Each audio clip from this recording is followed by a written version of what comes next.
আমরা রাত ১১টার সময়, গতকাল রাত ১১টার সময় সংবাদ পাই আড়িয়াল খাঁ নদীতে একটি ট্রলার ডুবছে ১০ থেকে ১২ জন লোক নিয়ে। তার মধ্যে সুমন সিপাই নামে একজন লোককে পাওয়া যায় নাই। তাকে উদ্ধার করার জন্য আমরা সকাল ৫টা ৩০ মিনিট থেকে উদ্ধার কার্যক্রম চলমান রাখি। এখনও উদ্ধার কার্যক্রম চলমান আছে, কিন্তু ভিকটিমকে এখনও পাওয়া যায় নাই। ভিকটিম পাওয়া না যাওয়া পর্যন্ত আমরা উদ্ধার কাজ পরিচালনা করব। সরকারের কাছে দাবি, আমার ছেলে আছে, ছেলে তো গেছে ওই ছেলের দিয়া আমরা স্বামী স্ত্রী দুজন বাঁচছি, ছেলে বউ আছে, একটা সন্তান আছে। আমার এই ছেলে আমাকে কামাই রোজগার করে খাওয়াইছে, যা পাইছে এতেই আমাকে 4টা ডাল ভাত আমাকে খাওয়াইছে। এখন আমার ছেলে নাই, এখন আমরা নিরুপায়, আমার স্বামী অসুস্থ, প্রতিবন্ধীর মতন কিছু করতে পারে না।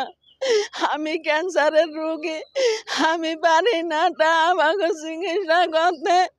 আমার বাবা গাঙ্গে ডুবে গেছে, আর আমার কি করার আছে আপনার ধারে।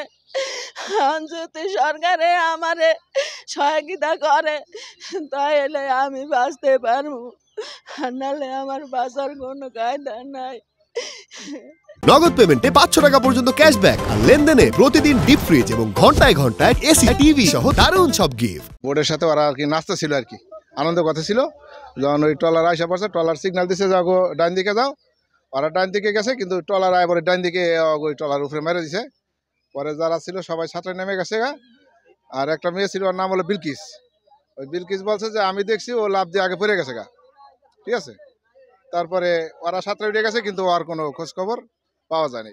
এই যে এই লোকটা প্যাডার অভাবে ট্রলার চালাইছে, এই লোকটারে যে বেপরোয়াভাবে বলগাটায় মাইরে দেওয়া গেল গা, বলগাটা থামাই দেবো না, এবারে বলগাটা লাইডও মারলো না। মানে যা শুনি মানুষের কাছে যে উনি লাইডও মারে নাই। আমার দাবি যে বলগেটটা কোন জায়গার, এই বলগাটা কার, কোন জায়গা থেকে বলগাটা ছাড়লো, এটা শনাক্ত করার পরে এই লোকটা, নির্দোষ লোকটা প্যাডের অভাবে, প্যাডের নিজের রিজিকের কারণে পোলাপান বাঁচাইতে যায় সে কেন মরল, এটা হলো আমার প্রত্যাশা বাংলাদেশ সরকারের কাছে, অন্তর্বর্তী সরকারের কাছে, যাতে আমরা এই লাশটা আমরা ফেরত পাই, এটি আমাদের চাওয়া। আড়িয়াল খাঁ নদীর এই নতুন বাজারে খাওয়া এই পারাপার করেও গরিব মানুষ স্যার। ওর একটা বাচ্চা আবার কেবল বিয়ে করছে, ও খুব অত্যন্ত গরিব। আমরা আগো প্রত্যাশা, আমাকে দাবি ও যাতে সরকারের পক্ষে থেকে কিছু পায়। আমাদের মাদারহুড মাননীয় প্রশাসন যারা আছে কর্মকর্তা, তাদের মাধ্যমে আমরা জানি এই বাচ্চাটা আছে, এই আর একটা স্ত্রী আছে, এটা জানি কিছু পায়, এইভাবে বাঁচতে পারে, এটি আমাকে প্রত্যাশা দাবি।